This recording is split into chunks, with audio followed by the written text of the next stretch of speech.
ಇತ್ತೀಚೆಗೆ ಹೈದರಾಬಾದ್ನ ಲೂಲು ಮಾಲ್ನಲ್ಲಿ ಒಂದು ಚಿತ್ರದ ಇವೆಂಟ್ ನಡೆಯುತ್ತೆ. ಆ ಚಿತ್ರ ಪ್ರಭಾಸ್ ನಟನೆಯ ಬಹು ನಿರೀಕ್ಷಿತ ರಾಜಾ ಸಾಬ್ ಚಿತ್ರದ ಇವೆಂಟ್. ಸೊ ಈ ಸಾಂಗ್ ಇವೆಂಟ್ ನಲ್ಲಿ ಚಂದುಳ್ಳಿ ಚೆಲುವೆ ನಿಧಿ ಅಗರ್ವಾಲ್ ಕೂಡ ತುಂಬಾ ಖುಷಿಯಿಂದ ಆಗಮಿಸ್ತಾರೆ. ಫ್ಯಾನ್ಸ್ ಎಲ್ಲರೂ ಕೂಡ ಆಕೆಗೆ ಚಪ್ಪಾಳೆ ಶಿಳ್ಳೆಗಳಿಂದ ಸ್ವಾಗತಿಸ್ತಾರೆ.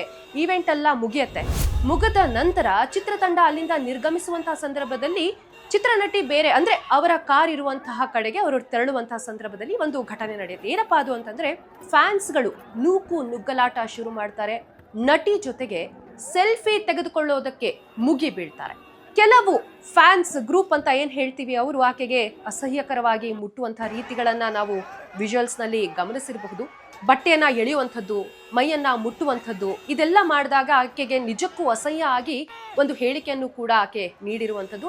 ನನಗೆ ಅಭಿಮಾನಿಗಳು ಅಂದ್ರೆ ತುಂಬಾ ಪ್ರೀತಿ ಇದೆ, ಆದ್ರೆ ಈ ತರಹದ ಇವೆಂಟ್ ನಲ್ಲಿ ಇಂಥ ಒಂದು ಸನ್ನಿವೇಶಕ್ಕೆ ನಾನು ಈಡಾಗ್ತೀನಿ ಅಂತ ಭಾವಿಸಿರ್ಲಿಲ್ಲ. ರೆಸ್ಪೆಕ್ಟ್ ಖಂಡಿತವಾಗ್ಲೂ ಇರುತ್ತೆ ಅಭಿಮಾನಿಗಳ ಮೇಲೆ, ಆದ್ರೆ ನಿಜಕ್ಕೂ ಬೇಜಾರಾಗಿದೆ.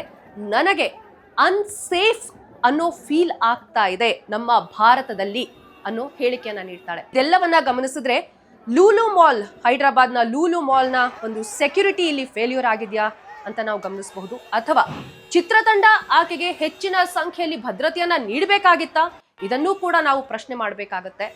ಇದೆಲ್ಲ ನೋಡೋದಾದ್ರೆ ಒಬ್ಬ ಸೆಲೆಬ್ರಿಟಿ, ಪಬ್ಲಿಕ್ ಫಿಗರ್, ಆಕೆ ಪಬ್ಲಿಕ್ ಫಿಗರ್ ಆಗಿರಬಹುದು, ಹಾಗಂತ ಆಕೆ ಪಬ್ಲಿಕ್ ಪ್ರಾಪರ್ಟಿ ಅಂತೂ ಖಂಡಿತವಾಗಿಯೂ ಅಲ್ಲ. ಅಭಿಮಾನ ಒಳ್ಳೇದು, ಆದ್ರೆ ಅತಿರೇಕದ ಅಭಿಮಾನ ಏನಿದೆಯಲ್ಲ ಅದು ನಿಜಕ್ಕೂ ಅಸಹ್ಯಕರ ಸಂಗತಿ ಅಂತ ಈ ಕಾರ್ಯಕ್ರಮದ ಮೂಲಕ ನಾವು ತಿಳಿಸಬಹುದು.